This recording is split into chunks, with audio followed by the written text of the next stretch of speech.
నోరు తెరిస్తే అబద్ధాలే, కల్తీ బాబు సృష్టే, శ్రీవారి లడ్డూల తయారీలో కల్తీ నెయ్యిని అసలు వాడనే లేదని టీటీడీ అత్యంత స్పష్టంగా చెప్పిన నీచ రాజకీయం చేస్తూనే ఉన్నాం. ఆ ట్యాంకర్లను రిజెక్ట్ చేశామని జూలై 23న సెప్టెంబర్ 20న ఈవో 2 సార్లు ప్రెస్ మీట్ పెట్టి మరీ చెప్పారు. అయినా నీ దుర్మార్గ రాజకీయం కోసం లడ్డూల తయారీలో జంతువులు కొవ్వు కలిసిందంటూ అపవిత్రం చేశావు.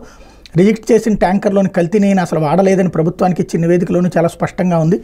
అన్నీ తెలిసినా జరగని విషయం జరిగినట్టుగా కల్తీ ప్రసాదాన్ని భక్తులు తిన్నట్టుగా అబద్ధాలు చెప్తున్నావు.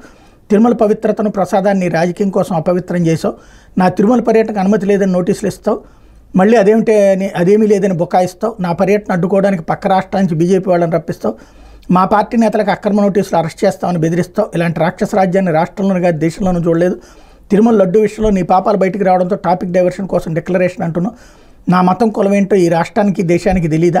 సీఎంలుగా నేను మా నాన్న 10 ఏళ్లు శ్రీవారి పట్టు వస్త్రాలు సమర్పించాం. నా పాదయాత్రకు ముందు తర్వాత కూడా స్వామివారిని దర్శించుకున్నా. కాలినడకని తిరుమలకు వెళ్ళా. తిరుమలకు 10 నుంచి 12 దఫాలు వెళ్ళిన తర్వాత ఇప్పుడు నోటీసులు డిక్లరేషన్ అడగడం ఏంటి? చంద్రబాబు